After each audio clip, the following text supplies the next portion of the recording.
السلام علیکم پیارے ریڈرز، کیسے ہیں آپ سب؟ امید کرتی ہوں سب ٹھیک ہوں گے۔ تو بڑھتے ہیں آج کی ایپیسوڈ کی طرف۔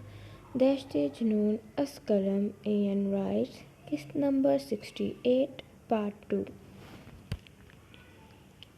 ہیرا اور نیہا نے ماورا کو اور انائزہ اور انیزہ نے نیشا کو کمرے میں بٹھا کر ان کا لہنگا اور دوپٹہ سیٹ کیا۔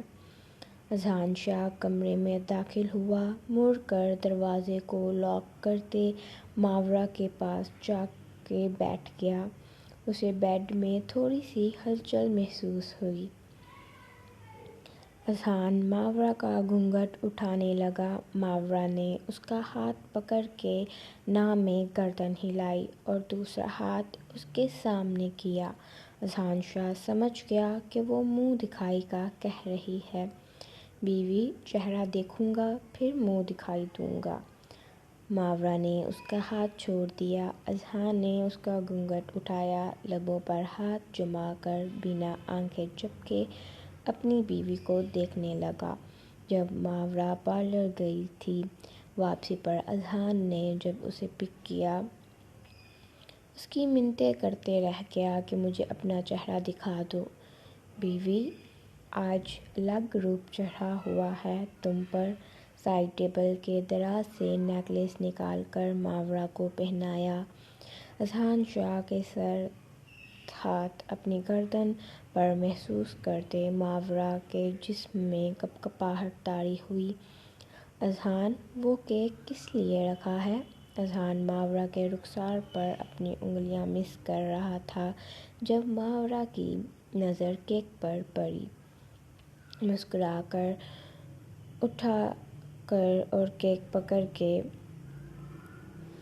بیڈ پر لا کر رکھ دیا۔ ساتھ ایک چھوٹی سی نائف بھی پڑی ہوئی تھی۔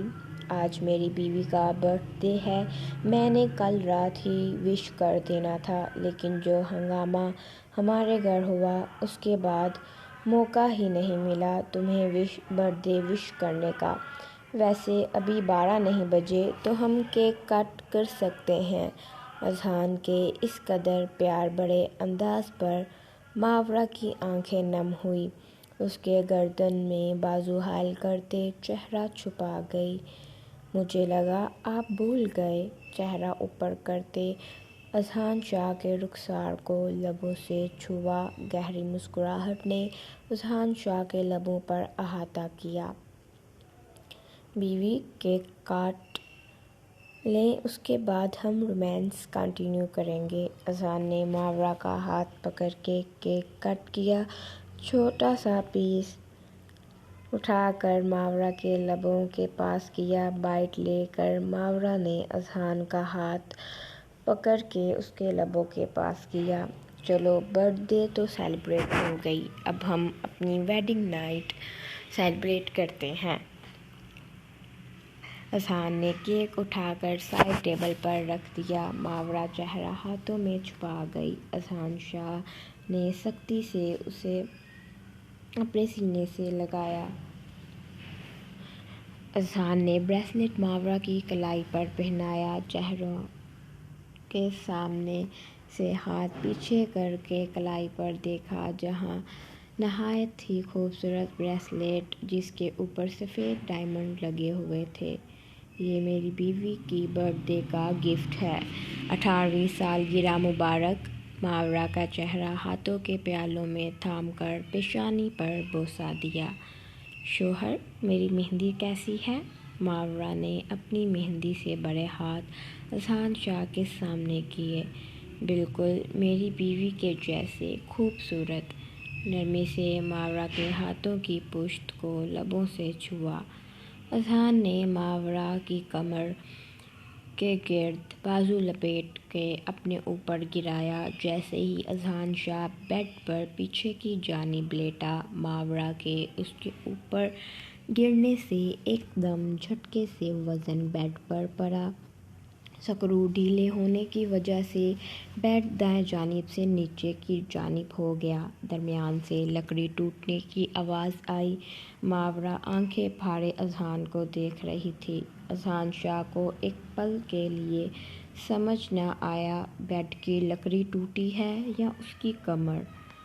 چیخ کی بجائے ایک لفظ کمرے میں بلند آواز میں گونجا، "شیطانوں!"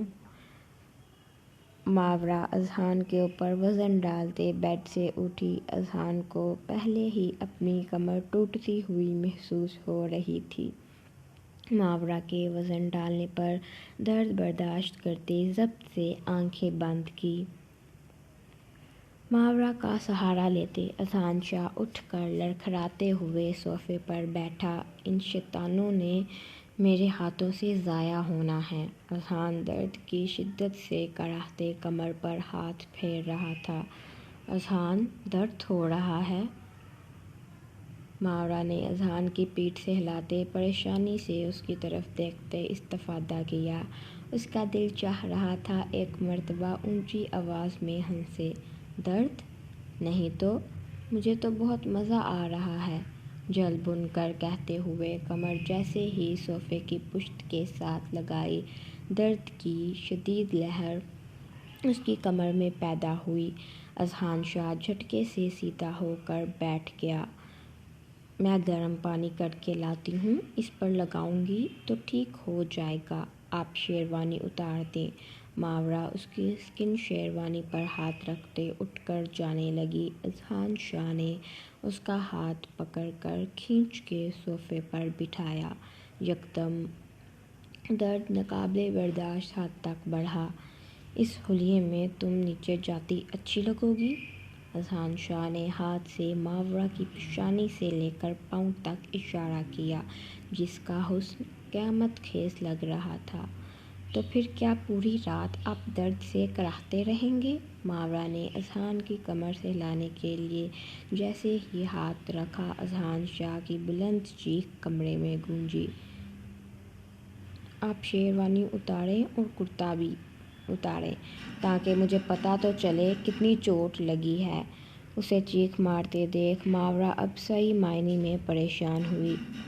اذہان کے اوپر ہونے کی وجہ سے ماورا کو تو کوئی چوٹ نہ لگی، لیکن اذہان شاہ کی پیٹھ کا کچومڑ بن گیا تھا۔ ماورا نے اذہان کی مدد کی شیروانی اور کرتا اتارنے میں۔ جب ماورا نے اذہان شاہ کی پیٹھ دیکھی، لبوں پر ہاتھ جما کر آنکھیں پھاڑے اپنے شوہر کو دیکھنے لگی۔ ساری کمر سویل ہو چکی تھی۔ نیلے نشانات دیکھ کر ایسا لگ رہا تھا جیسے کسی نے لوہے کے راڈ کمر پر مارے ہوں۔ "اذہان، میں نیچے سے پانی گرم کر کے لاتی ہوں، اس کی گرمائش ملے گی، سویلنگ کم ہو جائے گی۔" اذہان نے فوراً نفی میں سر ہلایا۔ "اذہان، میں چینج کر کے میک اپ وغیرہ سب کچھ اتار کے پھر نیچے جاؤں گی۔" "ہرگز نہیں، تم نیچے نہیں جاؤ گی۔ میرا درد چاہے رات کے 3 بجے کیوں نہ سہی ہو۔ ان شیطانوں نے یہ کارنامہ اس لیے سر انجام دیا ہے تاکہ ہماری ویڈنگ نائٹ خراب ہو۔" اذہان شاہ کا دل چاہ رہا تھا وہ دونوں اس کے سامنے ہوں اور ان کا گلا دبا دے۔ آنیہ کو تو وہ کچھ کہہ نہیں سکتا تھا، ایک وہ لڑکی تھی اور دوسرا اس کی بہن۔ "اچھا، مجھے تو چینج کرنے دیں، مجھ سے نہیں یہ بھاری لہنگا پہنا جا رہا۔" ماورا اکتاہٹ بھرے لہجے میں کہہ کر صوفے کی پشت کے ساتھ ٹیک لگا گئی۔ اسے اس وقت نہایت قسم کی تھکن محسوس ہو رہی تھی، جسم درد سے ٹوٹ رہا تھا۔ اللہ پوچھے ان شیطانوں سے جنہوں نے یہ کارنامہ سر انجام دیا ہے۔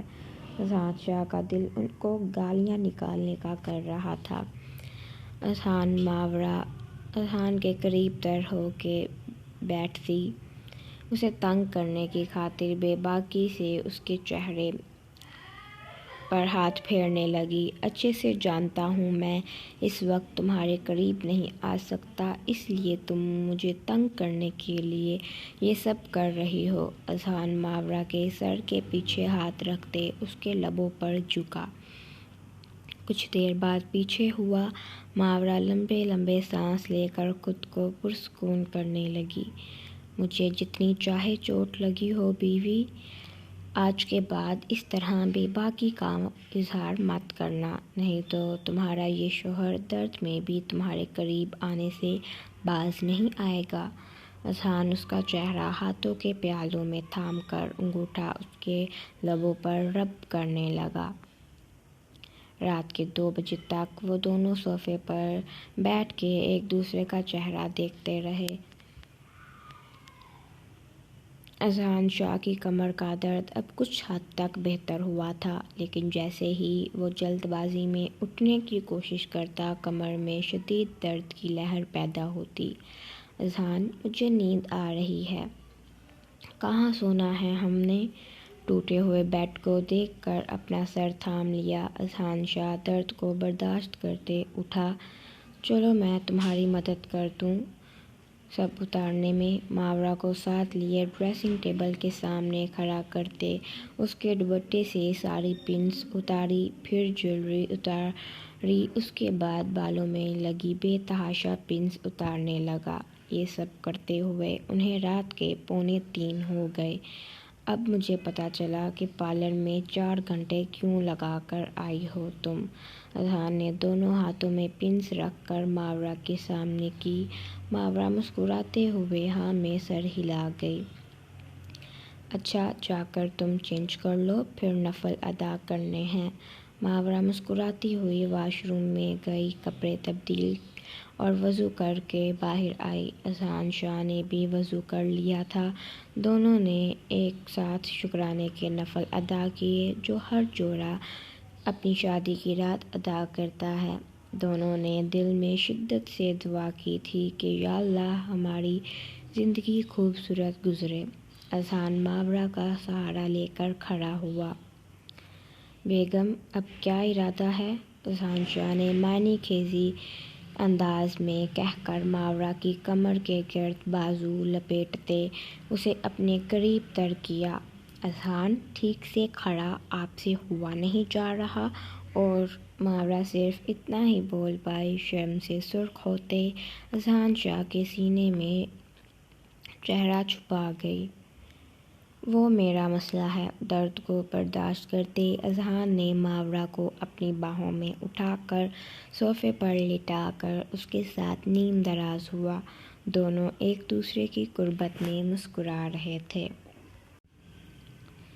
اذہان شاہ جیسے ہی کمرے میں داخل ہوا، دروازہ بند کر کے لاک کرتے مڑ کر دیکھا۔ نیشا سادہ لباس میں ملبوس آئینے کے سامنے کھڑی، سر پر حجاب تھا۔ ایک لمحے میں اذہان شاہ کے سارے ارمانوں کا قتل ہوا۔ وہ کیا کچھ سوچ کر آیا ہوا تھا کہ کمرے میں جا کر اپنی بیوی کو منہ دکھائی دے گا، اسے پیار بھری باتیں کرے گا، لیکن نیشا خان زادی نے اس کے سارے ارمانوں پر پانی پھیر دیا۔ ایسے آنکھیں پھاڑے کیوں دیکھ رہے ہو؟ سینے پر ہاتھ باندھ کر ڈریسنگ ٹیبل کے ساتھ ٹیک لگاتے آئی برو جھکا کر استفادہ کیا، جسے اذہان شاہ خاطر میں نہ لاتے۔ نیشا کے وہ مقابل کھڑا ہوا۔ میری بیوی، میری مرضی۔ اذہان شاہ نے نیشا کو چھونے کے لیے ہاتھ آگے بڑھایا۔ نیشا نے اپنے ہاتھ کو ایک مخصوص شکل دے کر اذہان شاہ کی کلائی پر مارا۔ کلائی سے درد کی لہر پیدا ہوتی گردن تک گئی۔ اذہان نے اپنا ہاتھ جھٹکے سے پیچھے کیا۔ پٹھانی، لگتا ہے شادی پر کھانا کچھ زیادہ کھا لیا تم نے۔ بازو کو آگے پیچھے کرتے درد کو کم کرنا چاہا۔ نیشا آنکھیں گھما کر بیڈ پہ جا کے بیٹھی۔ پٹھانی، میرے خیال سے تم نے اکیلی نہیں، بلکہ ہم دونوں نے ایک ساتھ سونا ہے۔ اسے بیڈ کے درمیان بیٹھ کر کراؤن کے ساتھ ٹیک لگائے پھیل کر بیٹھے دیکھ زیان شاہ اس سے کچھ دوری پر بیٹھا، مبادا کہیں وہ پھر سے اپنے ہاتھ نہ چلانا شروع ہو جائے۔ تمہیں کس نے کہا کہ ہم دونوں ایک بیڈ پر سوئیں گے؟ زیان نے ایک لمحے کے لیے ناسمجھی سے نیشا کی طرف دیکھا۔ پٹھانی، یہ میرا کمرہ ہے اور جس بیڈ پر تم بیٹھی ہو وہ بھی میرا ہے، اور جو بیڈ پر بیٹھی ہے وہ بھی میری ہی ہے۔ آخری جملہ زیان شاہ نے دل میں سوچا۔ نیشا آنکھیں گھما کر نظروں کا زاویہ ڈریسنگ ٹیبل کے آئینے پر مرکوز کیا، جہاں زیان شاہ اپنے بائیں ہاتھ کمر پر رکھے باکس پکڑے ہوئے تھا۔ ویسے مجھے میری پٹھانی کا دبنگ روپ پسند آیا۔ زیان شاہ نیشا کا گہری نظروں سے جائزہ لے رہا تھا۔ نیشا کو اس کی نظریں اپنے جسم کے آر پار محسوس ہو رہی تھی۔ زیان شاہ، اپنی نظریں سنبھالو، کیسے ندیدوں کی طرح مجھے گھور رہے ہو۔ نیشا نے اپنا حجاب کندھوں سے نیچے کر کے خود کو چھپانا چاہا۔ زیان شاہ کی نظریں اس کے دل کی عجیب سی کیفیت کر گئیں۔ پٹھانی، جو کچھ کیا میں نے اس سب کو بھول کر ایک نئے رشتے کی شروعات کرتے ہیں۔ زیان شاہ نے باکس سائڈ ٹیبل پر رکھتے نیشا کے قریب جاتے اس کے چہرے پر ہاتھ رکھا۔ اس سے قبل وہ نیشا کے قریب ہوتا، اس نے سرہانے کے نیچے سے چاقو نکال کر زیان شاہ کی گردن پر رکھ کے اسے بیڈ پر گراتے اس کے اوپر جھکی۔ آج یہ حرکت کرنے کی کوشش کی ہے تم نے؟ زیان شاہ، آئندہ اگر میرے قریب آئے جان لے لوں گی تمہاری۔ نیشا نے اس قدر اس کی گردن کے قریب چاقو رکھا تھا، اگر وہ ذرا سا بھی ہلتا اس کی گردن پر گہرا کٹ لگنا تھا۔ یوں میرے قریب ہو کر جان ہی تو لے رہی ہو۔ زیان شاہ ہاتھ کی پشت نیشا کے رخسار پر رکھتے بولا۔ زیان شاہ کے بولنے کی وجہ سے شہرگ میں حرکت ہوئی، جس کی وجہ سے خون نکل کر اس کی سکن شیروانی میں جذب ہوا۔ نیشا ہڑبڑا کر اس سے دور ہوئی۔ زیان شاہ مسکراتے ہوئے اپنی پٹھانی کو جنونی نظروں سے دیکھنے لگا۔ نیشا کو کچھ لمحوں کے لیے وہ سنکی معلوم ہوا جس کی گردن سے خون نکل رہا تھا، اور وہ مسکراتے اسے دیکھے جا رہا تھا۔ نکاح کے وقت نیشا نے جو اس کی گردن پر زخم دیا وہ ابھی مکمل طور پر کور نہیں ہوا تھا کہ نیشا خان زادی نے ایک اور نشان زیان شاہ کی گردن پر دیا۔ تم پاگل ہو؟ نیشا حیرانگی سے ٹکٹکی باندھے اس کی گردن پر نظر مرکوز کیے ہوئے تھی۔ تمہارے عشق میں پٹھانی؟ زیان شاہ ہنوز مسکراتے ہوئے ڈریسنگ ٹیبل کے سامنے کھڑا ہوتے اپنی شیروانی اتار کے سفید رنگ کا کرتا اتارا، جس کا کالر لال رنگ میں تبدیل ہو چکا تھا۔ زیان شاہ کو شرٹ لیس دیکھتے نیشا نے نظروں کا زاویہ بدلا۔ پٹھانی، دیکھ لو، تمہارا ہی ہوں۔ زیان شاہ اتنی تکلیف کے باوجود بھی اپنے ٹھڑک پن سے باز نہیں آیا۔ بکواس بند کرو اور اپنا زخم صاف کرو۔ تمہارا پورا سینہ خون سے سرخ ہوا ہے۔ اوئے ہوئے، میری پٹھانی میرے چوڑے سینے کو دیکھ رہی تھی۔ زیان شاہ کو الفاظ ادا کرتے ہوئے بے تحاشا تکلیف ہوئی، لیکن ڈھیٹ پن کا مظاہرہ کرتے قدم نیشا خان زادی کی طرف بڑھائے۔ ٹھڑکی شاہ، خاموشی سے اپنا خون صاف کرو، مجھے الجھن ہو رہی ہے۔ ایگل گرل جو خون کے ساتھ کھیلتی تھی، آج اسے اپنے شوہر کی گردن پر چاقو پھیر کے اپنے دل کو بے تاب کر گئی۔ میرا دل نہیں کر رہا۔ نیشا اس کے سینے اور پیٹ کو خون سے بھرا دیکھ دل میں کسی کونے سے تکلیف اٹھ کر اس کے سانس سینے میں اٹکا گئی۔ نیشا اسے ڈھیٹ پن کا مظاہرہ کرتے دیکھ زیان کی ایک مخصوص رگ دبائی۔ زیان شاہ کو اپنا جسم کچھ لمحوں میں ہی بے جان ہوتا محسوس ہوا۔ اس سے قبل وہ زمین پر گرتا نشا نے اسے سہارا دے کر بیڈ پر لٹایا۔ 3 منٹ کے اندر زیان شاہ کا جسم پیرالائز ہو چکا تھا۔ یہ کیا کیا تم نے؟ زیان نے اپنے ہاتھ اور پاؤں کو حرکت دینی چاہی لیکن وہ بے حس و حرکت بیڈ پر پڑا رہا۔ ٹھرکی شاہ، میں نے تمہارا جسم پیرالائز کیا ہے کیونکہ تم تو ڈھیٹوں کی طرح اپنا خون ضائع ہوتے دیکھ رہے تھے، اس لیے مجھے یہ کرنا پڑا۔ نشا ڈریسنگ ٹیبل کے آخری دراز سے فرسٹ ایڈ باکس نکال کے زیان شاہ کے پاس آ کر بیٹھتے اس کی گردن کا زخم صاف کرنے لگی جو گہرا تھا۔ میری پٹھانی کے دل میں احساسات پیدا ہو رہے ہیں میرے لیے۔ خون حد سے زیادہ بہنے کی وجہ سے زیان شاہ کو چکر آ رہے تھے۔ وہ پھر بھی بولنے سے باز نہ آیا۔ منہ بند کر کے 2 منٹ نہیں رہ سکتے؟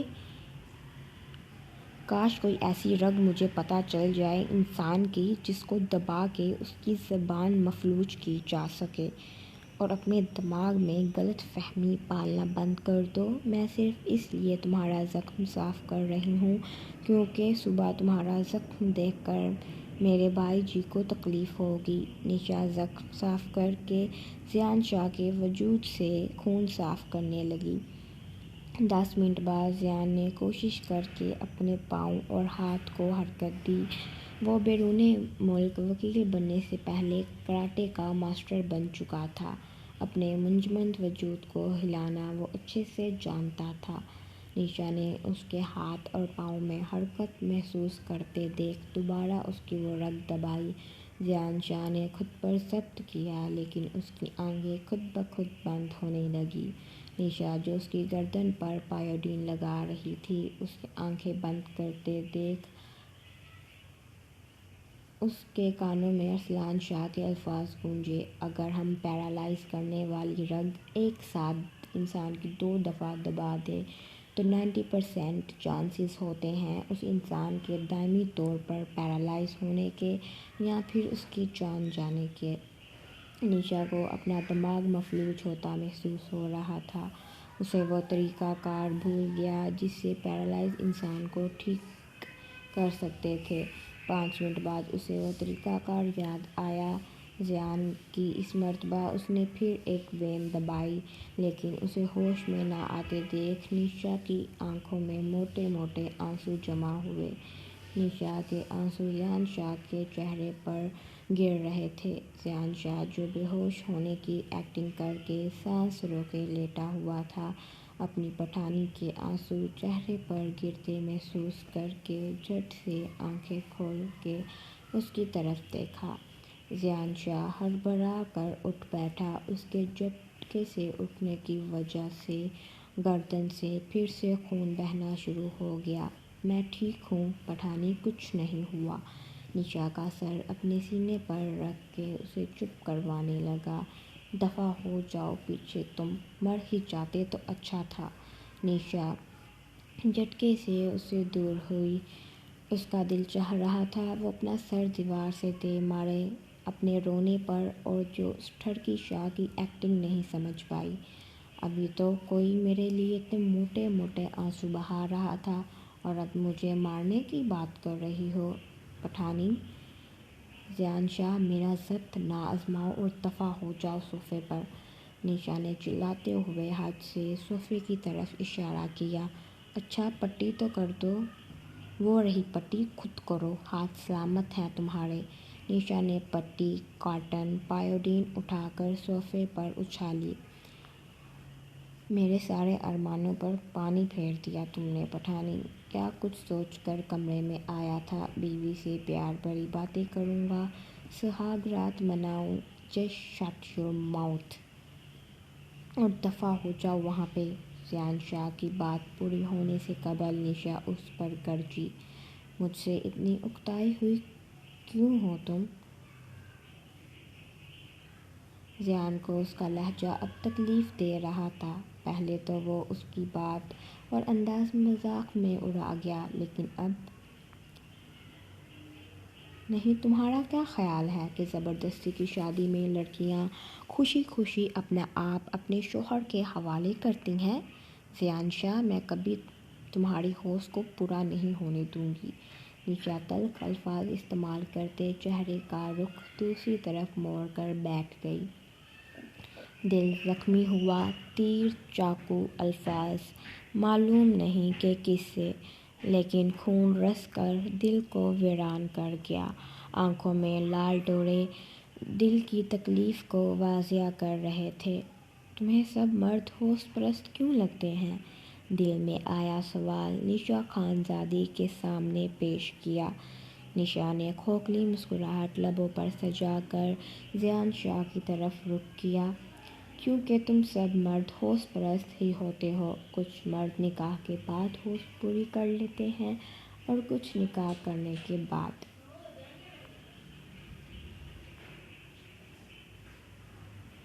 تم بھی ان میں سے ہی ایک ہو۔ زیان شاہ نے تکلیف سے آنکھیں بند کر لی، مبادا کہیں آنکھیں نہ بھیگ جائیں اپنی پٹھانی کے تلخ الفاظ سن کر۔ زیان شاہ خاموشی سے صوفے پر جا کر نیم دراز ہو گیا۔ نہ اس نے خود پر لحاف لیا اور نہ ہی اپنی گردن پر پٹی کی۔ نشا خانزادی بے حس اور شفاف بنی، بیڈ پر نیم دراز ہوتے، لحاف خود پر لیتے آنکھیں موند گئی۔ یہ دودھ بھابھی کے کمرے میں لے جائیں۔ ملازمہ کو کچن میں داخل ہوتے دیکھ آنیہ نے ہاتھ میں پکڑی پوری پیچھے کی طرف کی۔ ملازمہ دودھ والی ٹرے اٹھا کر ارسلان شاہ کے کمرے کی طرف چلی گئی، کیونکہ غلطی سے آنیہ نے اشارہ ارسلان شاہ کے کمرے کی طرف کر دیا تھا۔ کام ہوا۔ ملازمہ کے جاتے ہی الیان اور زیان کچن میں داخل ہوئے۔ میں نے دودھ میں نشہ آور پاؤڈر ملا دیا ہے، اب بس یہ دودھ زیان بھائی کے کمرے میں جانے کی دیر ہے۔ زیان نے ہاتھ ان دونوں کے سامنے کیا۔ آنیہ نے اپنے بھائی کے ہاتھ پر ہاتھ رکھا۔ جیسے ہی الیان آنیہ کے ہاتھ کے اوپر ہاتھ رکھنے لگا، آنیہ اپنا ہاتھ پیچھے کر لیا۔ میں آتی ہوں، ٹھیک ہے؟ ہیرا کو اپنے کمرے میں کی طرف جاتے دیکھ ہیرا کے پیچھے پیچھے آنیہ اس کے کمرے میں چلی گئی۔ ملازمہ نے دروازہ ناک کیا۔ انیسہ جو بیڈ پر اکتائے ہوئے انداز میں بیٹھی تھی، کیونکہ ارسلان شاہ 15 منٹ سے ڈریسنگ روم میں گھسا ہوا تھا، دروازے پر دستک سنتے دروازہ کھولا۔ سامنے ملازمہ دودھ لیے کھڑی تھی۔ انیسہ نے اس سے دودھ لے لیا، کیونکہ 15 منٹ پہلے اس نے ملازمہ کو دودھ لانے کا کہا تھا۔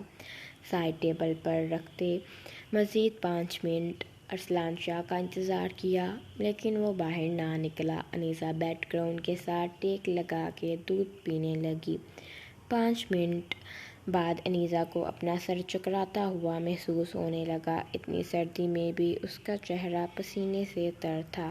حجاب کھول کے دور اچھال دیا۔ گہرے سیاہ بال شانوں پر بکھرے، کچھ آوارہ لٹیں چہرے پر لہرانے لگی۔ ارسلان شاہ ڈریسنگ روم سے بلیک ٹراؤزر شرٹ میں ملبوس باہر آیا۔ انیسہ کو اپنا سر تھامے بیٹھے دیکھ تیز قدم بڑھاتے اس کے پاس گیا۔ حیاتیں فکر مندی سے اسے پکارتے اس کے قریب تر بیٹھ کر گردن پر پیچھے کی جانب ہاتھ رکھ کے انگوٹھے سے اس کا رخسار سہلایا۔ انیسہ کی کالی آنکھوں میں آنکھیں گاڑی، جہاں ارسلان شاہ کو خمار نظر آ رہا تھا۔ تم ٹھیک ہو؟ میں بالکل ٹھیک ہوں۔ انیسہ ارسلان شاہ کی گردن میں بازو حائل کر کے ارسلان شاہ کے قریب ہوتے اس کی ناک سے ناک مس کی۔ اس نے آنکھیں بند کر کے کھولتے ہوئے اپنی حیاتیں کی طرف دیکھا، کہیں وہ خواب تو نہیں دیکھ رہا؟ شاہ، دودھ اور پینا ہے، یہ بہت یمی تھا۔ ارسلان نے سائیڈ ٹیبل پر پڑے خالی گلاس کو دیکھا۔ ارسلان شاہ اپنی پیشانی پر ہاتھ رکھ کے بیٹھ گیا۔ اسے علم ہو گیا تھا کہ یہ ان شیطانوں کا ہی کارنامہ ہے چلو شاباش، تم سو جاؤ، تمہاری طبیعت ٹھیک نہیں۔ مجھے نہیں سونا۔ انیسہ نے اس کے ڈمپل پر لب رکھے۔ ارسلان شاہ کو خود پر ضبط کرنا اور خود کو بہکنے سے روکنا دنیا کا سب سے مشکل ترین کام لگ رہا تھا۔ اس کی حیاتین بغیر حجاب کے کھلے بالوں میں قیامت خیز حسن لیے اسے بہکا رہی تھی۔ شاہو، میرا بیبی مجھ سے دور ہو گیا۔ کیوں دور گیا؟ اسے واپس لے آئیں۔ انیسہ کی گہری سیاہ آنکھوں میں موٹے موٹے آنسو جمع ہوئے جو ارسلان شاہ کے دل میں بے تحاشا تکلیف پیدا کر گئے۔ امید کرتی ہوں آج کی ایپیسوڈ آپ سب کو پسند آئی ہوگی۔ کل انشاءاللہ ایپیسوڈ اپلوڈ ہوگی اور باقی سب کپلز کے سین اس ایپیسوڈ میں ہوں گے۔ اپنی دعا میں یاد رکھیے گا۔ اللہ حافظ۔